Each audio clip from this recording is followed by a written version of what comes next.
Good morning, guys. Today is the echocardiogram, so I figured I would take y'all along with me on this journey and just let y'all know how I'm processing the information throughout the day and all that cool stuff. I don't know if I'll be able to record anything at the actual echocardiogram, ultrasound, or anything with the doctor, but of course I will ask. But as of right now, I'm just trying to get ready. I woke up a little late, and so yeah, I'm just gonna get ready. Alright guys, well, I'm off. I left about 15 minutes late, which is no big deal. It takes about an hour to get there. My appointment's at 10:20, so I've left in plenty of time. I'm just the type of person that I would rather be way early than right on time or too late, because you know there's always going to be some paperwork to fill out. And right now I'm just not really feeling anything. Y'all really can't see me. I'm not really feeling anything emotionally because I'm just like in go mode. But I couldn't sleep last night because of trying to get this, you know, trying to process everything, and I'm worried, and I want everything to be fine. I want everything to be perfect. And the other day, after the appointment with the high-risk doctor, I just had this overwhelming urge to just pray, and I did, and I told God that there's nothing that I can do, and I'm giving my son's life to Him because He is the only one that can change anything. So that is that. I gotta get some breakfast in me because I'm feeling a little nauseous. But anyways, guys, I will talk to y'all soon. Bye.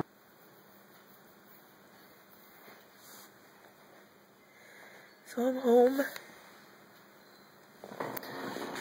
And as you can see, I've been crying a lot. Never go to a specialist without your significant other with you. I know, Toby, I know. And, of course, my husband has to work late tonight. But our baby has been diagnosed with hypoplastic left heart syndrome, HLHS. Hi, Abby.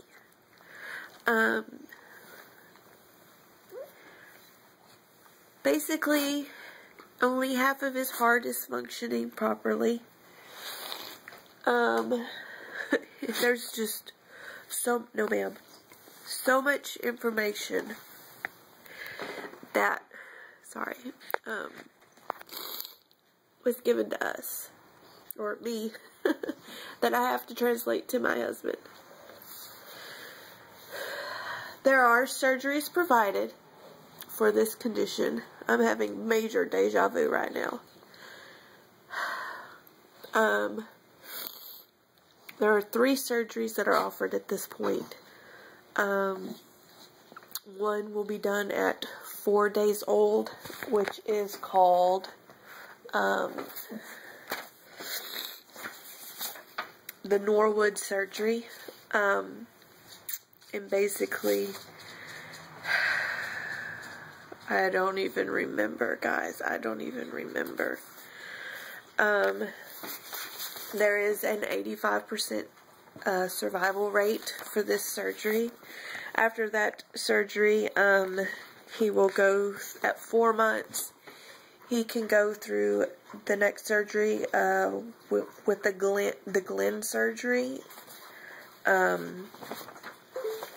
And after that surgery at about 4 years old. He will have another surgery called the Norwood.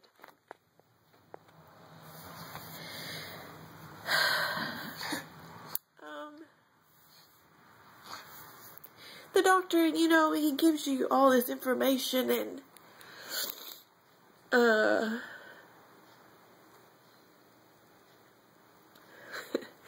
and one of the things that he said was, you know, he's giving me the survival rate of everything, and then he told me that after, you know, he's going to live a pretty normal life. He's going to have some restrictions, because his heart is doing double the work that my heart's doing already.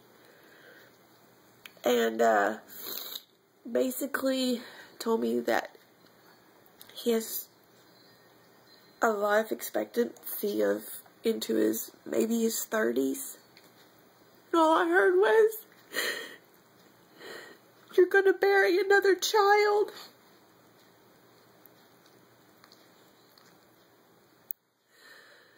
So as I was driving home, it's the only thing running through my mind. I'm gonna have to bury another baby, whether it be at 3 days old or at 30 years old.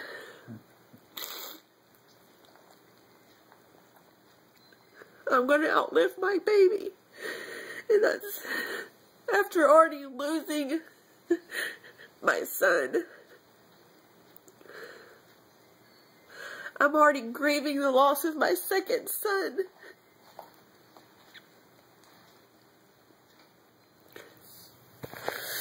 I have to focus on the medical side of this, or I'm just going to fall apart.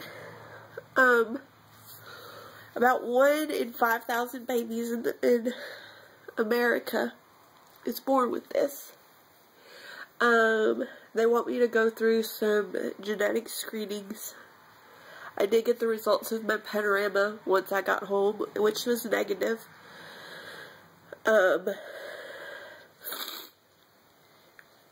His NT scan was negative, so this has nothing to do with Down syndrome or the different trisomies. But they want me to go through more genetic testing to see if this is, you know, a chromosomal issue. And as always, I have a baby that's going to be born with half a heart, functioning heart. He has a whole heart, but only half of it's functioning.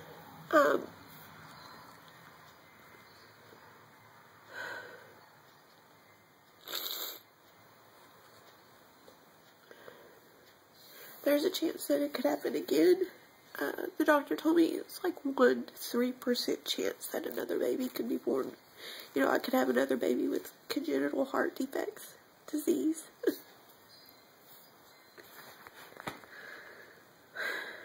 So,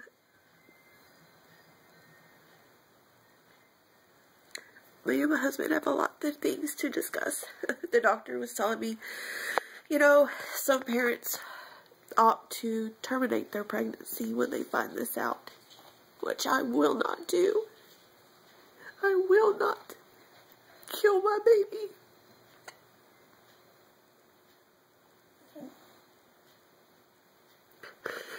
Another thing he told me was some parents opt to not do these surgeries because they don't want to see their child go through the pain of heart surgeries, open heart surgeries, not just heart surgeries, but open heart surgeries. And the thought of not doing anything to prolong the life that God has given me kills me.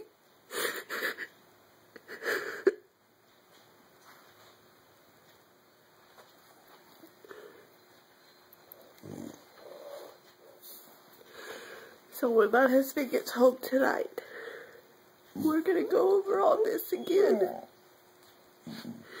We're gonna cry.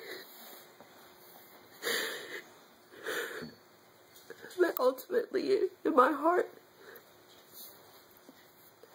I know that we're going to go through with these surgeries.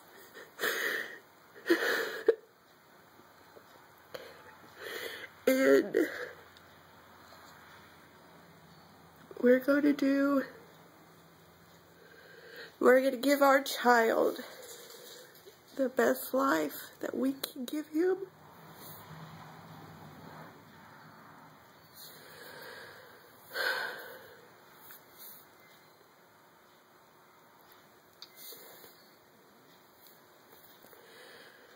But,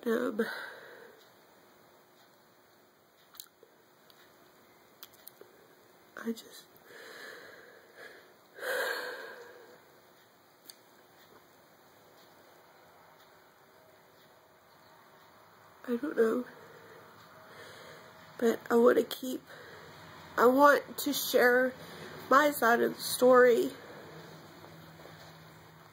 because I know that there's going to be another mom that has to go through this, and I want you to know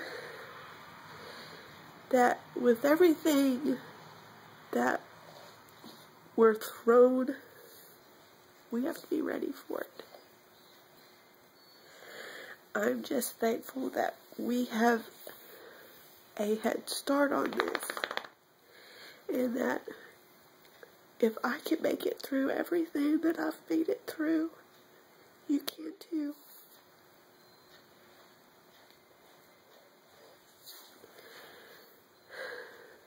Pray. I asked the doctor, I said,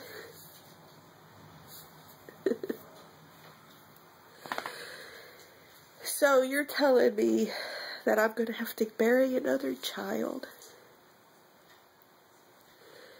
and you're telling me that nothing other than an act of God can fix my baby's heart?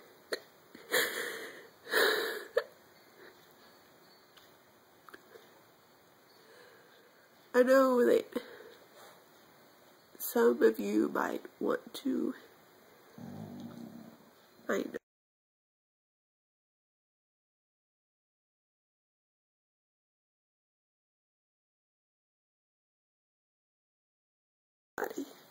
anybody can't. God is giving you this child for a reason. God is putting this child with this problem here for a reason. We just have to find out what it is. And if we give up, we will never know. But we're going to make this, we're going to make it through this. And we're going to survive.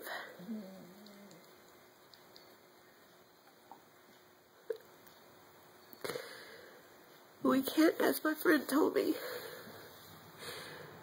we can't focus on just the negative. There is some reason that he's here. And we're going to find it out through the heartache, and through the joys, and through the laughter, and through the tears. We're going to make it through. We're going to make it through, but it's going to be alright.